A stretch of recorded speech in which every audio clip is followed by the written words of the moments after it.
லக்ஷ்மி, லக்ஷ்மி பையா, என்னது கூட்டணி அமைச்சுக்கிட்டு ரெண்டு பேரும் பேச மாட்டேங்கிறீங்க? ம்? ம்.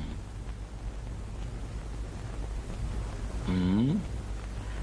நான் ஒண்ணு வாங்கிட்டு வந்திருக்கிறேன். அது என்னன்னு யாராவது சொல்ல முடியுமா? சாக்லேட். அப்பா கிட்ட பேசக்கூடாதுன்னு சொன்னல. இந்த பாரு, அவன் அப்பா பிள்ளை. இந்த செட்டப் எல்லாம் நடக்கா தெரியுமில்ல? நல்ல அப்பா. எனக்கு உண்டு, லட்சுமி குடிக்கலாமல. கொடுக்க வேண்டியது கொடுத்து பெற வேண்டியதை பெற்றுக் கொள்ளலாம். என்னங்க ஓ, பிளே லேட்டரா? ஆனா அதுக்கு